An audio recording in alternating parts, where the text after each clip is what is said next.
I remember one of them called me. He's like, "Hey, we really, really liked your audition. Do you own a clean shirt?"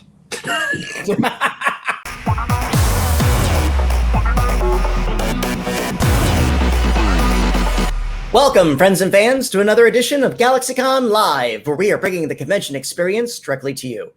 And today, we are going back to Blues House and beyond with a very special guest. So without further ado, let's bring him out. Our guest is an actor, director, writer, and musical artist whose body of work includes Christmas on Mars, The Professional, and Young Sheldon. Today, he joins us to discuss this career, as well as the role that made him a friend to an entire generation as the human host of Blues Clues for several seasons, specials, and his return to the series both in front and behind the camera, all of which, during that time, he never forgot you. Please welcome back Steve Burns. Hi. Hey. Steve, how are you, sir? I'm doing great. How are you? It's good to see you. Yeah, good to see you again. Yeah, it's been January, I think, last time we did this dance. Was it? Yeah. It wasn't that long. Well, it might have been January last year. It feels like a long time ago. Could have been. You Well, look anyway, great, though. You look the same. You look great. Oh, you look great too, as well. So, instead of going into some of the old stuff we've done before, I'd like to spend a few minutes and talk about you're starting to kind of get out there in the world, and you've been meeting your fans in face and in person. What has that experience been like for you? Honestly, it's been one of the greatest gifts of my adult life, I have to say. It feels very special that I am still in conversation with all these people 25 years later. And now we're all adults and we're still talking. And I always say when I address a large group, I know intellectually I understand that I'm talking to a room full of strangers, but it feels to me like I'm talking to an old friend, right? Yeah. Because the conceit of the show was always that we were talking, and Blues Clues was a very personal experience for me because it was just a camera in a room. It was just me and a camera and then a blue screen. So it felt very small and very personal to me. And it's been a great surprise and a great joy to know that it still feels that way. Yeah.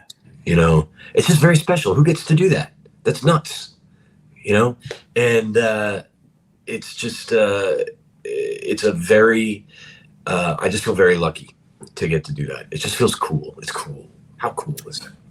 Well, I know we were at a physical show a few weeks ago, and you were the talk of the con the next day. Everybody was talking about the experiences with you, including a relative of mine. Definitely touched him, and thank you for doing that. And again, thank you for joining us here today, back at the GalaxyCon virtual stage. So last time we chat, I asked you what was a memory that resonated to you from your time on the show. Let me ask you this: is there a new memory now of all this fan interaction and in-person interaction that's like stuck in your head recently? That's really like, wow, this is the power of the show, and this is where we've come. Yeah, the first time I walked out to talk to a group of they were college students. I did a big thing at Mizzou, and I walked down stage and everybody cried. I was like, what happened? Did something happen? Right. Like what happened? And that moment made me realize just how lucky I was to be part of such a meaningful show. Like how lucky I was to be part of something that was legitimately impactful for people. And it just kind of put that into focus, because I had shows like that were really important to me. And to think that I was a part of a show that is that for a generation, that moment of clarity just kind of, it's always difficult to get your arms around it, so yeah. that just felt real in that moment. And that's I'm going to remember. It's a core memory. Yeah, absolutely. Out of curiosity, what were some of those shows that were important to you growing up? Oh man, Sesame Street. Yeah. I liked the New Zoo Review. Was that local, or does everyone remember that one? That was syndicated. Yeah, it was usually on the crack of dawn, but the New Zoo Review coming right at you. Yeah. It's the New Zoo Review coming right at you. Three animals. It's not fun what we do. Yeah. Yeah. Woodsy the Owl, Henrietta Hippo, and Freddie the Frog. Freddie the Frog. Yeah. With Doug and Emmy Joe. Emmy Joe, yeah. Emmy Joe, who was a babe, by the way. I just didn't know because I was 5. But yeah, I loved that show. I loved Sid and Marty Krofft. Still do. If you go back and look at that stuff, that is still mind-blowingly cool. And not just HR Puffin stuff. I liked the Bugaloos. They're in the air and everywhere, flying high, flying free, flying happy as summer breeze. I loved that Sigmund the Sea Monster. Lidsville. Yeah, Lidsville was particularly weird. And we had one of the Krofft brothers here with the cast and creative. Oh, no way! Yeah, we had them here for a Land of the Lost reunion about a year and a half ago. That was great. So that. If I'm being honest, like what was I most excited to watch? It was probably Sid and Marty Krofft. Now, I always said that I wasn't a huge Fred Rogers fan, but my mom corrected me. She's like, when Mr. Rogers was on, you sat in front of the television unblinkingly and just watched. So I remember watching Mr. Rogers. I don't remember thinking, oh, great, this is happening, right? But I guess it was something I really paid attention to as a kid. I think Fred Rogers and maybe Blues too at that time, it was meant for a mindset whereas in a child's brain, you're kind of downloading the world. You're not really forming an opinion of it or anything else. So yeah, as we get a little older, it's like, yeah, I remember turning the corner for Mr. Rogers. Like, yeah, that's for babies, whatever. I want to watch Electric Company. Yeah, Ooh, loved Electric Company. Yeah. So who did not love Electric Company? That was a cool show. But Sesame Street really. But not the warm-blooded characters of Sesame Street. I was never like a Big Bird, Bert and Ernie fan. I was a Grover guy. It occurred to me much later when I started working in children's television, I was a Frank Oz guy, not a Henson guy. Like literally all the Frank Oz stuff is what I love, There you go. Where'd you stand on Oscar the Grouch? Great. Well, oh my gosh, you want to talk about a memory, a children's television memory. This is one. Oh gosh, so wonderful. I was at my office at Blue's Clues, and this was, I don't know, 1999 or something. And my assistant's like, Steve, Big Bird's on the phone. I was like, oh, put him through.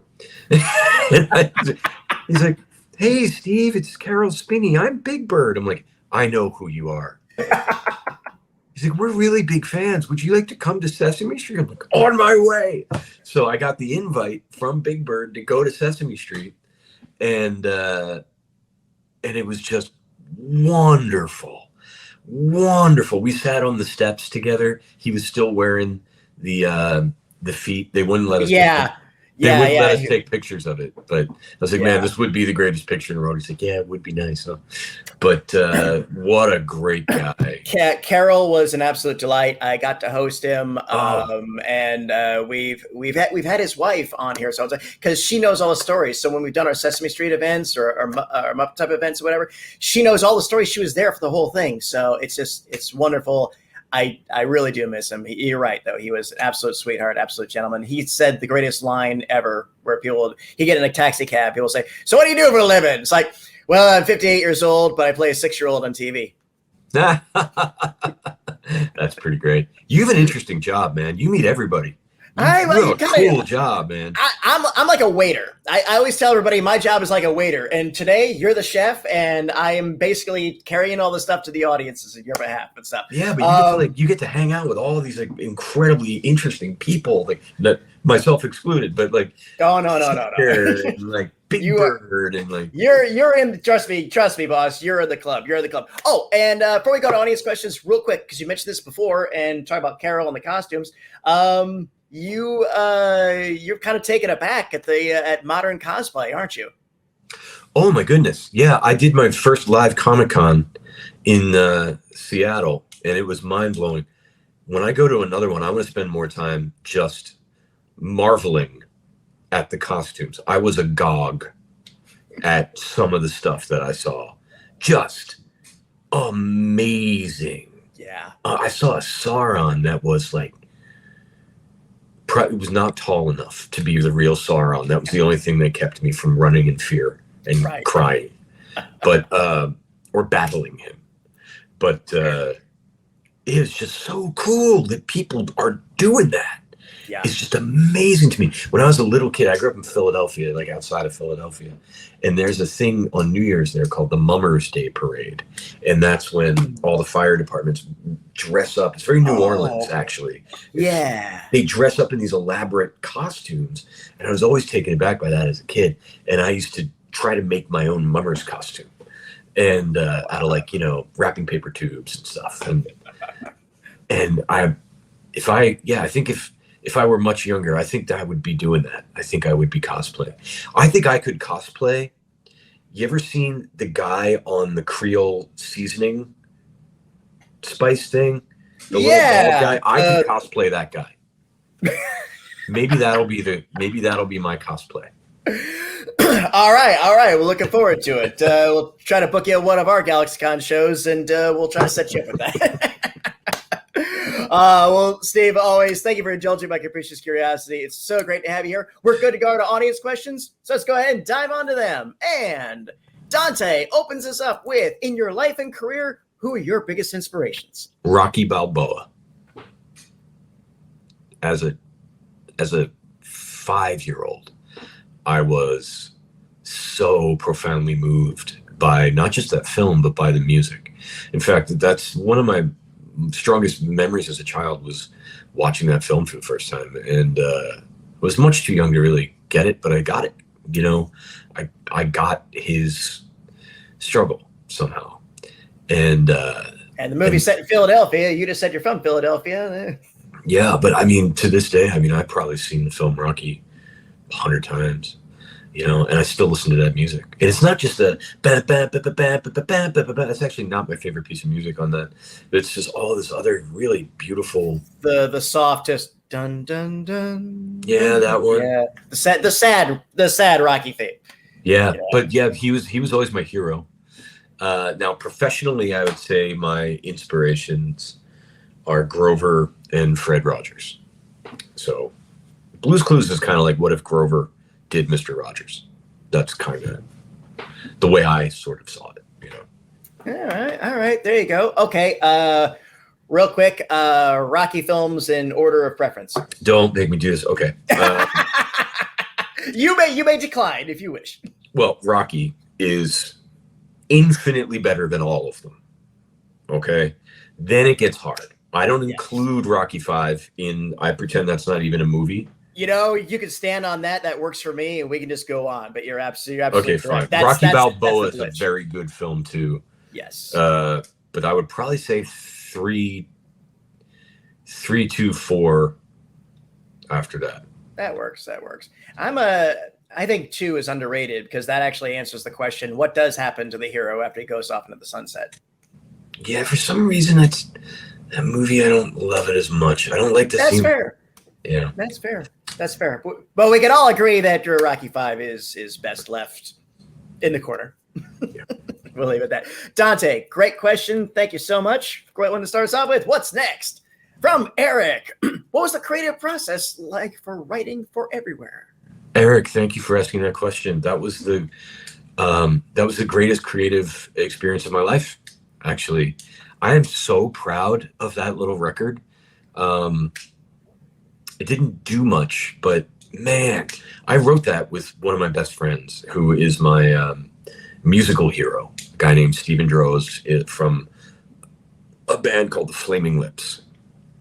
And the fact that we became such good friends and that we collaborate was already a dream come true. But we were both so passionate about, let's make music for the whole kid, is what we kept saying, because most children's entertainment generally is either yay or aw.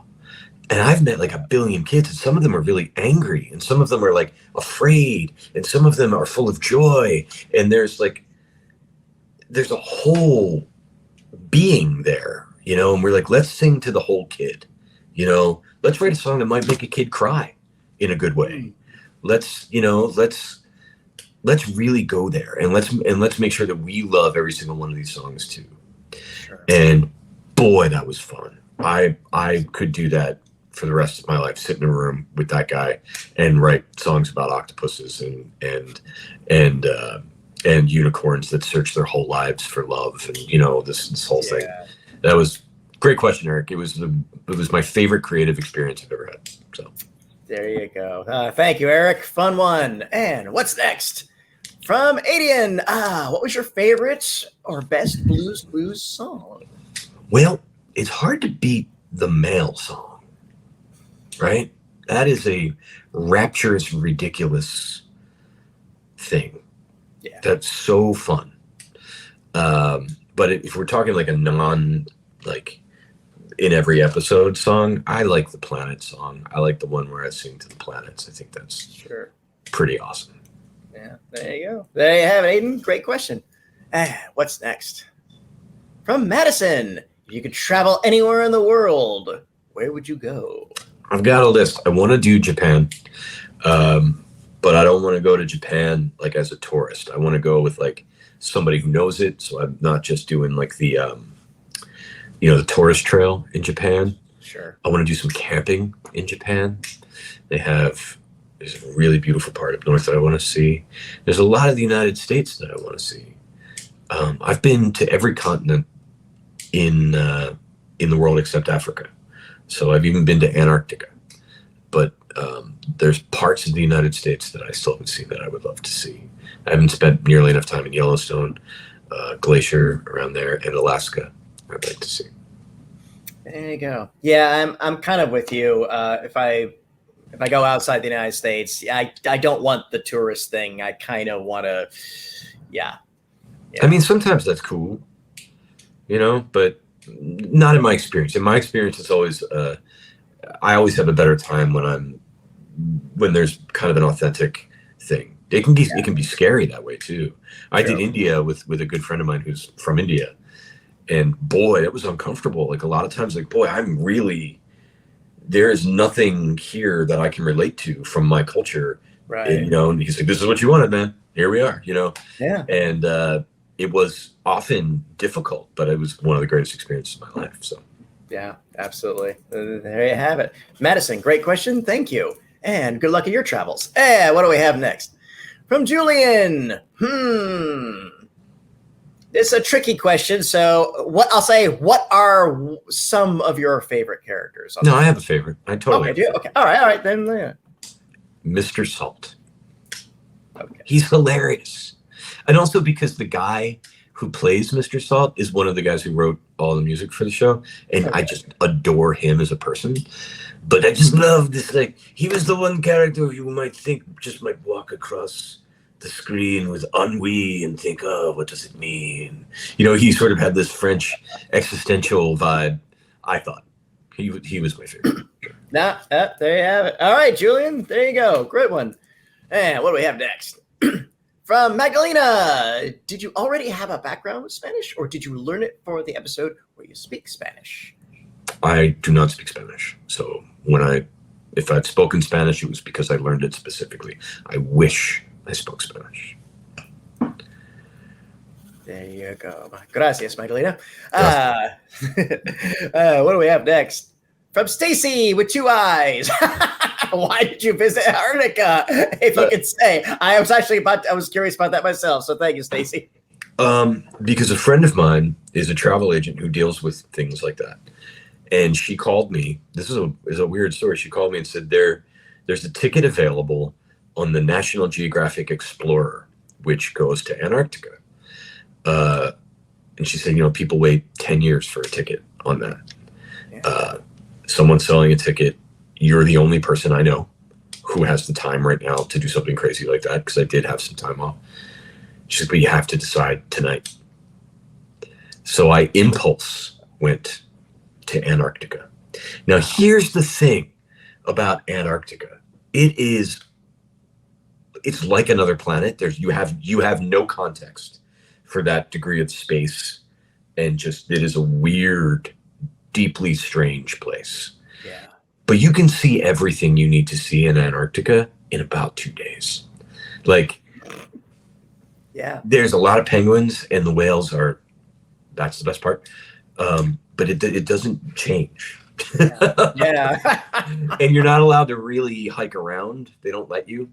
No, I've heard that. So you can't really do any trekking. Not really. So I don't know. I don't know why I did it. Hey, but now I can say I did it. Yeah, if I had the opportunity, I would have done the same thing. That's what I was thinking, Patty. I was like, YOLO. Here we go. You know. I mean, how many people can say they've been there and had that experience? Well, yeah, and if I can see the world, I'm gonna. Yeah. You know. So. And obviously, you didn't see it like a tourist because there's you saw it as the locals with the penguins and the whales, so you're good. Yeah.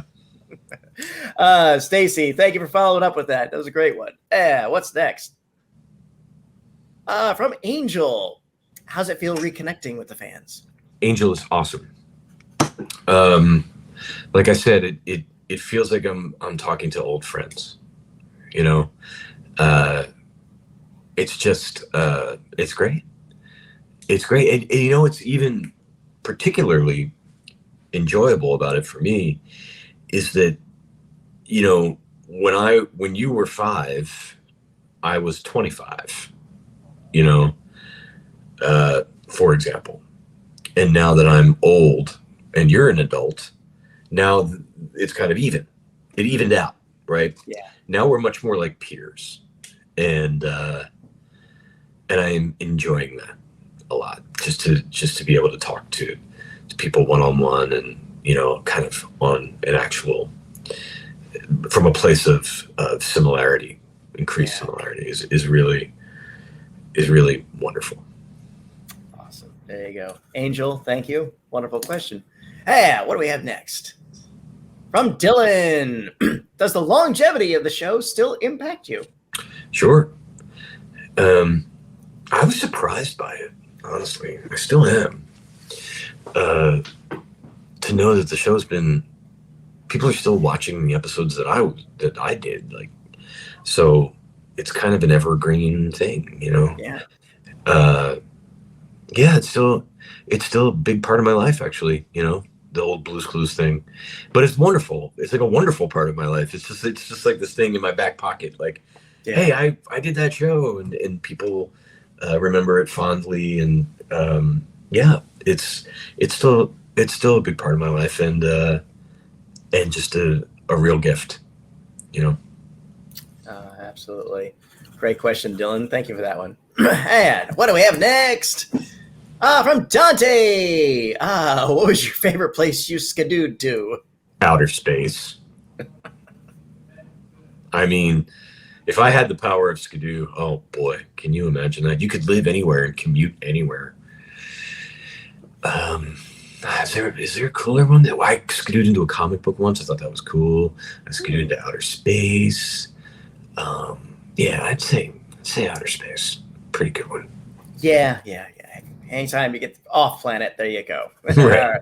Okay, there you go, Dante. And okay, what do we have next? From Madison. Oh, what are some of your hobbies? I still write a lot of music. I play guitar every day. I live in an off-grid house in the Catskill Mountains. So I don't know if they're hobbies, but there's an infinity amount of things that have to be done that that I end up spending time doing. Right now I'm in the middle of processing this year's firewood. So that feels like a hobby. I guess that is a hobby, because I guess I could just, you know, have like a normal heater like a normal person, but I use wood. So yeah. So puttering around the property is probably my hobby. I want to start whittling though. Ooh, My dad was a whittler. He made me a pirate once. Oh, So wow. I wanna make one. I want to make him a friend. You know? There you go. We talked about the music last time. I don't think I asked you this. What are some of your musical influences? Oh, the first band. Well, first of all, the first music I loved was from the film Rocky. That is the first music I remember loving. I was very fortunate to have a sister who was significantly older than me, who was very cool. And so I grew up listening to a lot of David Bowie and yeah, just like a lot of like really good songwriting. So Bowie was a big influence for me. My first favorite band that I became obsessed with was U2. Right. But I'm not such a fan of all of their music, but they had a record called The Unforgettable Fire, which really doesn't sound like any other record anyone ever made to this day. And it's a very unique and bizarre record, and that was a huge inspiration for me. The Flaming Lips had a record called The Soft Bulletin, which is my favorite album of all time. Those would be the big influences, I would say. Bowie. Oh, Radiohead for a while there. Like everybody else, that blew my mind. They had 2 or 3 albums in a row there that were just so good. Yeah, I would say those are my big influences. Those are some very good ones. There you have it. And Madison, great question. Thank you for that one. And let's roll another one. From Greg. We went into this last time, but what was the audition process like for Blue's Clues for you? It was weird, Greg, because I thought that I was auditioning to be the voice of a cartoon, right? And when I got there, because I mean, it was like, oh, it's an animated kid show. I was like, oh, I could be the voice of it. I was doing a lot of voiceover work. And I was like, oh, I could do that. But when I got there, there was a camera in the room. So I thought, oh, I better do stuff. And I just kind of, I mean, the show was written a little bit more like a game show. Like, which one is the triangle? Do you know? You guessed it. That's the triangle. It was kind of written a little more like that, I think. But like, I just got weird on it, right? So like, if this was too close to the camera, I did it here. You know, I was like, hey, do you know which one is the triangle? Oh, cool, thanks. Like, I made it this ultra personal, almost conspiratorial thing, you know?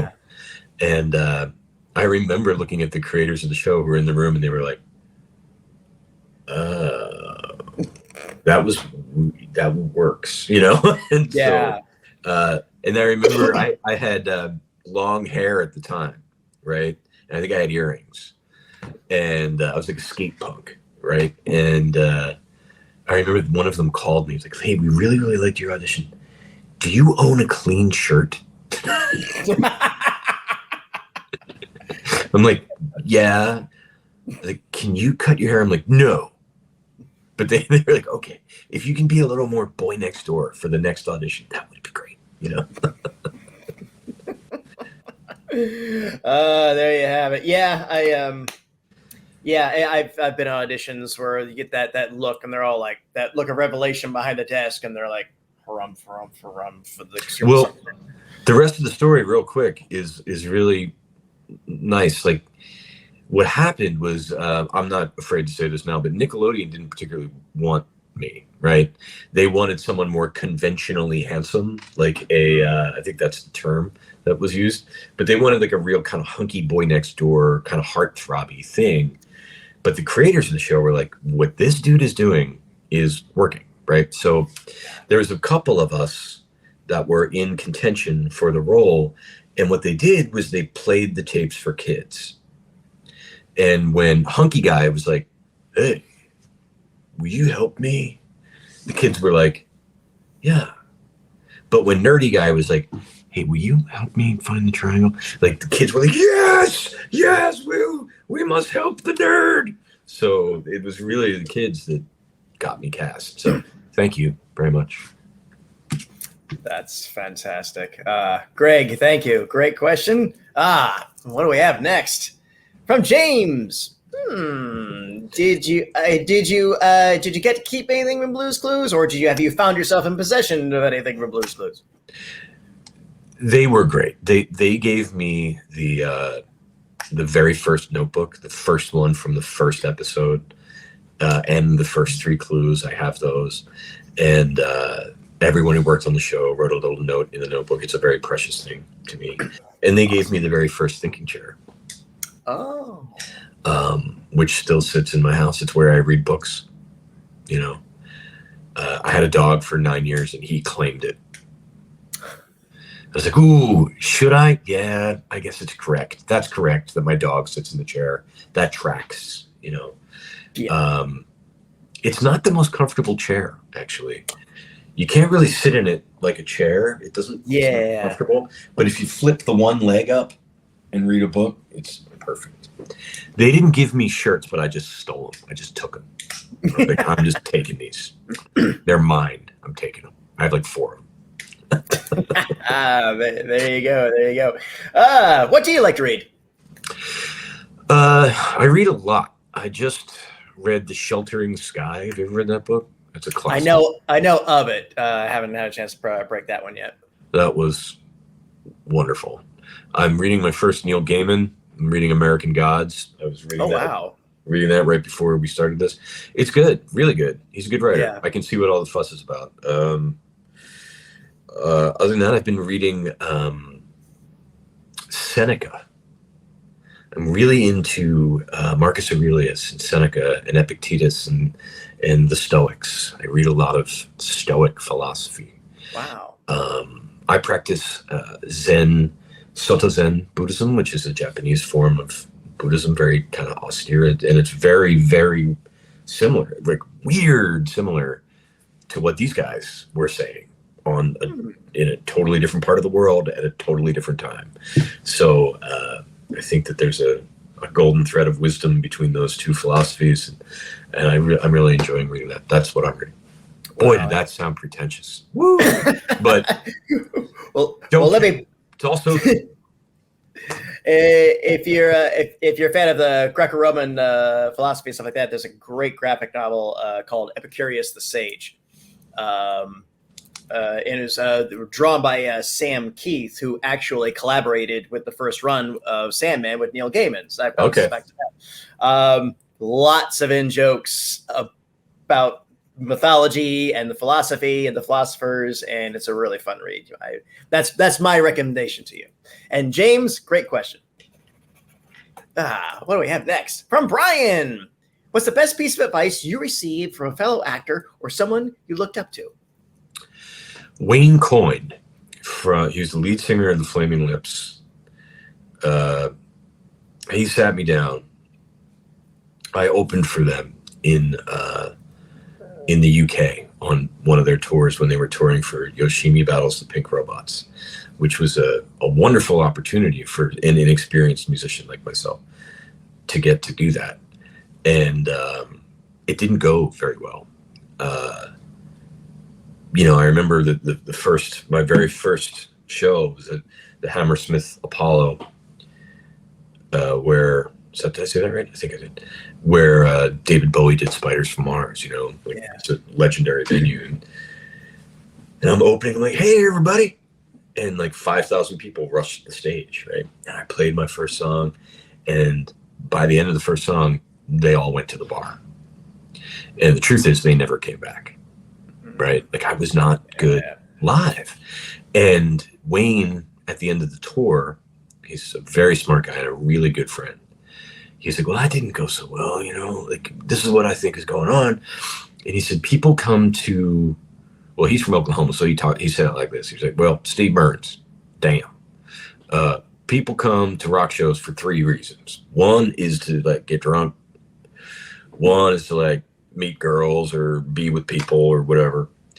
And the third reason is to watch people believe in themselves on stage in a way that they cannot. And he's like, you don't have the third one yet. he's like, you can get it. You get it.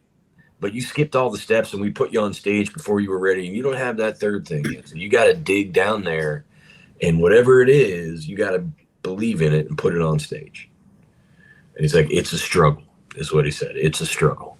And And yeah, I thought that was excellent advice because I think that applies to anything, right? I wish I had gotten that's wonderfully succinct. I wish I had gotten that 12 years ago. Absolutely. Wayne is he's a modern day philosopher. Doesn't seem like it, but he is. He's a very, very smart man. There you have it. And Brian, that was a smart question. Thank you. Yes, thank you for the question, Brian. And what do we have next? Here's one from Angelina. Ooh. What would you wish for your legacy to be? Don't be afraid to ask for help. People always say, not always, but some people say to me, Steve, you were a role model. And I'm like, really? Steve couldn't tell which one of these snacks was a graham cracker. Like, I'm not sure that's a role model. But then I really started thinking about it. But Steve was not afraid to ask for help. In fact, that's what I did through the whole show. Say, will you help me? You know, and I hope that that's the legacy, is that people are courageous enough to ask for help when they need it.